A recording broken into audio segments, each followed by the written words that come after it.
நான் உங்கள் டிஎன்ஏ மற்றும் பிரஸ்ன ஜோதிடர் சுப்ரஜா சுரேஷ்குமார் கோவையிலிருந்து. இன்றைக்கு நம்ம பார்க்க போகிறது ஆவணி மாத பலன்கள். நிறைய நல்ல பண்டிகைகள் இந்த மாதத்தில் வரப்போகுது. கோகுலாஷ்டமி, அடுத்ததாக விநாயகர் சதுர்த்தி அண்டு மலையாளிஸ் ரொம்ப சிறப்பாக கொண்டாடப்படுகிற ஓணம் பண்டிகை. இது எல்லாமே ரொம்ப ரொம்ப ஒரு சிறப்பான விஷயங்கள் இந்த மாதத்தில் நடக்க போகுது. அடுத்ததான் இந்த உலகத்தில் நடக்கக்கூடிய சில மாற்றங்களை பற்றி நம்ம பார்ப்போம். பொதுவாக என்ன மாதிரியான காம்பினேஷன் இருக்குது அப்படிங்கிறதையும் நம்ம பார்ப்போம். சூரியன், கேது, புதன் இவங்க எல்லாருமே காலபுருஷ தத்துவத்தின் 5ஆம் வீட்டில் சேர்க்கை பெறுகிறார்கள். இந்த காம்பினேஷன் ஆல்ரெடி கும்பத்தில் ராகு இருக்காங்க. கடக வீட்டில் குரு தனித்து நிற்கிறார். அப்புறம் மிதுன வீட்டில் செவ்வாய் தனித்து நிற்கிறாங்க. சுக்கிரன் கன்னி வீட்டில் தனித்து இருக்கிறார். அடுத்ததாக பார்த்தீங்கன்னா சனி பகவான் காலபுருஷனோட வீட்டில் 12ஆம் வீட்டில் ஆல்ரெடி இருக்கார். இத்தனை காம்பினேஷன்ஸ் போய்கிட்டு வந்துட்டுருக்கு. இதில் மெயினாக பார்த்தீங்க அப்படின்னா இந்த சூரியன் யாரோட இணைந்து இருக்கிறார் அப்படின்னா கேது பகவானோட இணைந்திருந்து, புதன் பகவானோட இணைந்திருந்து அழகாக சமசப்தம் பார்வை ராகு எல்லாரும் பார்க்குறாங்க. இந்த காம்பினேஷன் ஒரு எச்சரிக்கை கொடுக்குது அப்படின்னு தான் சொல்ல முடியும். இந்த எச்சரிக்கை எப்படி அப்படின்னா, நிறைய பேர் நிறைய ட்ராவல் பிளான் பண்ணியிருப்பீங்க. இந்த மாதத்தை கொஞ்சம் தவிர்த்திருக்கிறது நல்லது. அடுத்ததாக இன்னுமே பார்த்தீங்க அப்படின்னா காற்று அப்படின்னு சம்மந்தப்பட்ட விஷயங்கள், நிறைய தீ விபத்துக்கள், அடுத்ததாக நிறைய வெடி பிளாஸ்ட், யாருமே யோசிக்க முடியாத ஒரு பிளாஸ்ட். இது இதே காம்பினேஷன் நம்ம இதுக்கு முன்னாடி நம்ம பார்த்துருக்கோம். நம்ம ஃப்ளைட் கிராஷெலாம் பார்த்துருக்கோம். இதே காம்பினேஷன் என்ன அப்படின்னா, அப்போ சூரியன் கேது மட்டும் இருந்து பார்த்துருக்கு. இப்போ புதன் இணைந்து பார்க்குறாங்க. ராகுவும் பார்க்குது. இந்த மாதிரியெல்லாம் இருக்கும்போது என்ன அப்படின்னா, மீடியா ஃபீல்டு இதில் நிறையா பாதிப்புகளை நம்ம பார்க்க போகிறோம். மீடியா ஃபீல்டில் இருக்கிறவங்களுக்கு பிரச்சனை. அதே மாதிரி கெமிக்கல் ஃபேக்ட்ரிஸ், ட்ராவலிங் பண்ணுறவங்க இதெல்லாம் கொஞ்சம் யோசித்து நீங்கள் இந்த மாதத்தை கொஞ்சம் கடந்தீங்கன்னா ரொம்ப நல்லாயிருக்கும் அப்படின்னு தான் நான் சொல்லுவேன். இதெல்லாமே கொஞ்சம் ஜாக்கிரதையாக இருக்கக்கூடிய ஒரு காலங்கள். மேஷம்லேருந்து மீனம் வரைக்கும் இந்த ஆவணி மாத பலன்கள் எப்படி இருக்குது? ஏன்னா சூரியனோட டிரான்சிட் ஆகஸ்ட் மிட்லேருந்து செப்டம்பர் வரைக்கும் இருக்க போகுது. இந்த டிரான்சிட் சூரியன் இங்கே இருக்கும்போது தான் அப்படின்னா ஏன்னா சேர்ந்துருக்கிற கிரகம் அப்படி. இவங்களுடைய ராசிகளுக்கு எப்படி இருக்குது அப்படிங்கிறத நம்ம பார்த்துடலாம். கும்ப ராசிக்காரர்களுக்கு இந்த ஆவணி மாத பலன்கள் எப்படி இருக்குன்னு பார்க்கலாம். ராசிநாதன் அப்படின்னு சொல்லக்கூடிய சனி பகவான் உங்களுக்கு 7.5 நாட்டு சனியில் உங்களுக்கு பாத சனியாக ஆக்டிவேட் ஆகிட்டு இருக்காரு. அப்போது பாத சனி அப்படிங்கிறது கால் முட்டியிலிருந்து பாதம் வரைக்கும் அந்த பிரச்சனை, ஏதாவது ஒரு அடிபடுறது, அந்த மாதிரி பட்ட காலே படும் அப்படின்னு சொல்லுவாங்களா, அந்த மாதிரியான ஒரு விஷயங்கள் நடக்கும். உங்களுடைய 2 அப்படின்னு சொல்லக்கூடிய குரு பகவான், 2-11 அப்படின்னு சொல்லக்கூடிய குரு பகவான் உங்களுடைய 6ஆம் வீட்டில் இருக்கார். அப்போ என்னாகும் அப்படின்னா மறைமுக எதிரிகள் மூலியமாக சில மேனிப்புலேஷன்ஸ் இப்போ உங்களுக்கு நடக்கும். வேலையிலலாம் போகிறீங்க அப்படின்னா உங்களுடைய நீங்கள் உங்களோட திறமையை காமிப்பீங்க. அதற்கான ஒரு ரெக்கக்னேஷன் இந்த காலகட்டத்தில் கிடைக்காது. நீங்கள் பிஸ்னஸ் பண்ணுறீங்க அப்படின்னா புது புது தொழில் நீங்கள் ஸ்டார்ட் பண்ணுவீங்க. எப்படின்னா செவ்வாய் பகவான் பார்த்தீங்கன்னா 3-10 செவ்வாய் இப்போ 5ஆம் இடத்துல இருக்குது. அப்போ என்னாகும் அப்படின்னு ஏதோ ஒரு வகையில் ஒரு கடன் வாங்கியாவது ஒரு பெரிய பிஸ்னஸ் நீங்கள் இப்போ ஸ்டார்ட் பண்ணிடுவீங்க. ஆனால் அவர் இப்போ 7ஆம் வீட்டில் இருக்காரு. சமுதாயம் சார்ந்த ஒரு தொழில் நீங்கள் ஒரு சூப்பராக ஓஹோன்னு கொண்டுட்டு போவீங்க. வேலைக்கு போகிறவங்களுக்கு மட்டும்தான் பிரச்சனை. தொழில் ரீதியான பிரச்சனைகள் பார்த்தீங்கன்னா இவ்வளோ நாள் பிரச்சனையாக இருக்கிறது இப்போ கொஞ்சம் சார்ட் அவுட் ஆகிருக்கும். நிறைய பிரான்ச்சஸ் ஓப்பன் பண்ணுவீங்க. பெரிய லெவல் ஆஃப் இப்போ பிஸ்னஸ் மேனை பற்றி தான் நான் பேசிகிட்டு இருக்கேன். அப்போ ஒவ்வொரு முயற்சிகளும் நீங்கள் கொண்டுட்டு போவீங்க. ஆனால் ஏதாவது ஒரு இன்ஸ்ட்ரக்ட், ஏன்னா வழிகாட்டுதல் அப்படின்னு சொல்லக்கூட 6இல் மறைந்து இருக்கிறார் இல்லையா.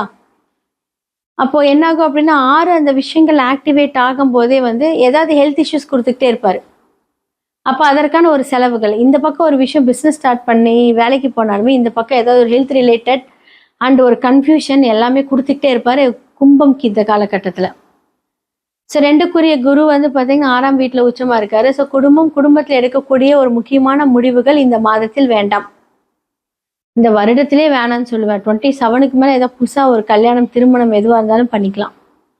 7.5 நாட்டு சனி பார்த்தீங்கன்னா கடந்த 2.5 வருஷமாக இருக்க போகிறாரு. அது முடியறதுக்கு அப்புறமா பார்த்தீங்க அப்படின்னா அப்பாடா அப்படிங்கிற மாதிரி இருக்கும். ஹெல்த் இஷ்யூஸு, அதற்கான விரயங்கள் தான் இந்த டைமில் நிறையா இருக்கும்.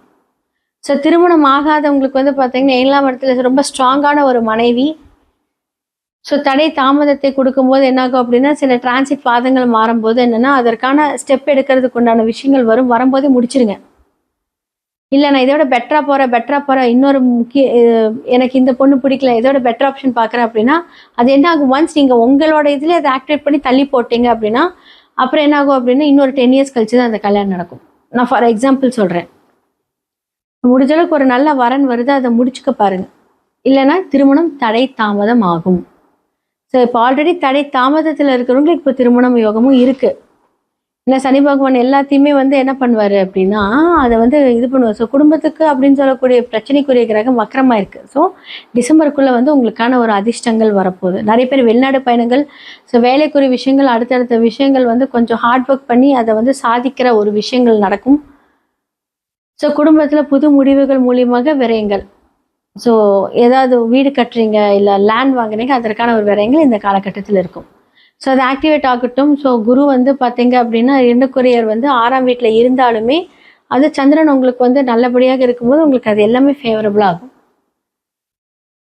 மாணவர்கள் எல்லாருமே வந்து பார்த்தீங்க அப்படின்னா, படிக்கிற அப்படிங்கிற ஒரு விஷயத்துல வந்து பார்த்தீங்கன்னா, கொஞ்சம் ஹார்ட் ஒர்க் பண்ணியே ஆகணும் இந்த காலகட்டத்தில்.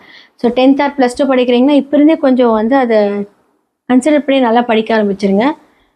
ஏன்னா சனி பகவான் அந்த மந்தத்தன்மையை கொடுப்பாரு. ஹார்ட் ஒர்க் பண்ணுங்க, நிறைய விஷயங்கள் படிங்க, நிறைய டியூஷன் போங்க. இல்லை உங்களால் டியூஷன் போக முடியல, வீட்டில் உட்காந்துன்னா நல்லா படிங்க. எவ்வளோக்கு எவ்வளோ நீங்கள் வந்து ஹார்ட் ஒர்க் பண்ணுறீங்களோ அந்த மந்தத்தன்மையை ரொம்ப ஸ்பீடாக பண்ணி கொடுத்துருவாரு.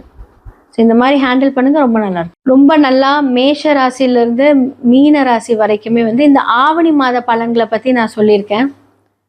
யார் யாரெல்லாம் வந்து நீங்கள் உங்களோட ஃபேமிலி டேக் கேர் பண்ணிக்கணும், எப்படி பிஸ்னஸ் உங்களோட கரியர் அமைச்சுக்கணும், வேலைகளாக இருக்கட்டும் இல்லை தொழிலாக இருக்கட்டும், என்ன மாதிரியான முன்னேற்பாடுகளில் யாரெல்லாம் இருக்கணும், இந்த மாதத்தில் யாருக்கெல்லாம் ஃபேவர் அன்ஃபேவர் எல்லாமே நம்ம பேசியாச்சு. இது எல்லாமே பொது பலன்கள். இப்போ வந்து நான் சொன்ன வீடியோ ஸ்டார்டிங்கில் சொன்ன நிறைய பிரளயங்கள் நடக்கும் அப்படின்னு சொன்னேன். அரசியலில் நிறைய மாற்றங்களும் நடக்கும் இந்த காலகட்டத்தில். அப்போ அரசு தொடர்பு, அரசியல் சார்ந்தவர்களுக்கெல்லாம் இந்த மாதத்தில் பிரச்சனைன்னு கேட்டால் கம்ப்ளீட்டாக பிரச்சனை. அதான் நான் சொன்னேன், யாருக்கெல்லாம் நல்லது நடக்கும்னு நினச்சிங்களோ அவங்களுக்குலாம் வந்து பார்த்தீங்கன்னா ஆப்போசிட்டாக நடக்கும். யாரெல்லாம் இதை நமக்கு நடக்கவே நடக்காதுன்னு நினைக்கிறோம் அவங்களுக்கு வந்து அப்படியே ப்ளூமாக இருக்கும். அப்போ சூரியனுக்கு இது ரொம்ப ஒரு ஃபேவரான டைம்னு கேட்டால் கண்டிப்பாக கிடையாது. ஸோ அப்போ சூரியன் சார்ந்த ஒரு விஷயங்கள் எல்லாத்துக்குமே வந்து கொஞ்சம் ட்ரபுள். ஆனால் பிரச்சனை வந்து பார்த்தீங்கன்னா இப்போ கொஞ்சம் வக்கரகதி ஆயிருக்கனால வந்து அது கொஞ்சம் ப்ராப்ளம் இல்லை. ஆனால் இது என்ன ஆகும் அப்படின்னா பதுங்கி பாயறதுக்கு ரெடியாக இருக்கும்னு அர்த்தம். பிரச்சனைகளை சொல்கிறேன், நீங்கள் இல்லை. அப்போ சூரியன் சார்ந்த ஒரு தடைகள் தாமதத்தில் இருக்கும்போது என்ன ஆகும் அப்படின்னா அவங்க கண்டிப்பாக அந்த சூரிய பகவானுக்கு உண்டான அந்த பரிகாரத்தை பண்ணணும்.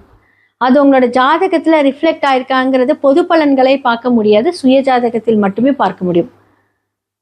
என்ன மாதிரியான பரிகாரங்கள் பண்ணால் நிறைய பேர் எங்கிட்ட வந்து சொல்லுவாங்க, மேம் நான் எல்லா கோயிலுக்கும் போயிட்டு நானே சில கோயில்களெல்லாம் சொன்னேன், இதெல்லாம் போயாச்சுன்னு எனக்கு எதுவும் நடக்கலை. அப்போ 9 அப்படின்னு சொல்லக்கூடிய கோவில் அப்படின்னு சொல்லக்கூடிய ஒரு கிரகங்கள் ஏதாவது ஒரு பிரச்சனையிலையோ இல்லை வக்கரமாக இருக்கோ அப்படின்னா நீங்கள் கோயிலுக்கே போனாலுமே என்ன ஆகும் அப்படின்னா அது பலன்கள் நடக்காது. அப்புறம் எப்படி நீங்கள் கோயில் பலன்கள் சொல்கிறீங்க அப்படின்னா நீங்கள் மனதார வேண்டிட்டு வரீங்க தெரியுமா, அப்போ அந்த இம்பேக்ட் கம்மியாகும். அப்போ நம்ம செய்யக்கூடிய இந்த புண்ணிய கர்மாக்கள் மூலியமாக என்னாகும் அப்படின்னா நாம செய்யக்கூடிய செயல்பாடுகளோட திறன்கள் மாறும்.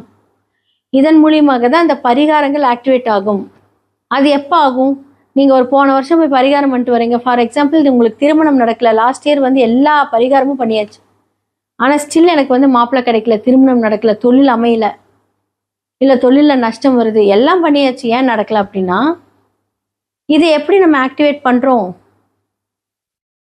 நீங்கள் செய்த அந்த ஒரு வேண்டுதல் கரெக்டாக அந்த ஒரு தசாபுக்தி மாறும்போது புண்ணிய கணக்காக வரும். அப்போ எதிர்பார்க்காத நேரங்களில் நமக்கு அதிர்ஷ்டம் வரும். ஸோ அதை பற்றி நீங்கள் ஃபுல்லாக வந்து உங்களோட சுய ஜாதகத்தை அனலைஸ் பண்ணணும். ஒரு விஷயத்தை நீங்கள் கிரகப்படி பார்க்குறீங்களா, டிஎன்ஏ படி பார்க்குறீங்களா, இல்லை உங்களோட ஓன் ஸ்டைலை நீங்கள் பார்க்குறீங்களா, இது என்ன பரிகாரமோ அதற்கான அந்த கர்மா விளைவுகள் எல்லாமே சூப்பராக இருக்கும். சுய ஜாதகத்தை பாருங்கள். ஸோ ஸ்டோன்ஸ் மூலிமா ஆக்டிவேட் பண்ணலாம். அண்டு வாஸ்து பிரச்சனைகள் எதுவாக இருந்தாலும் நீங்கள் அழைக்கலாம். எல்லாத்துக்குமே சொல்யூஷன், தி பெஸ்ட் சொல்யூஷன் இருக்குது. கண்டிப்பாக இதே மாதிரியான ஒரு விஷயங்கள் அடுத்தடுத்த இதில் உங்களை நான் வந்து சந்திக்கிறேன். வணக்கம்.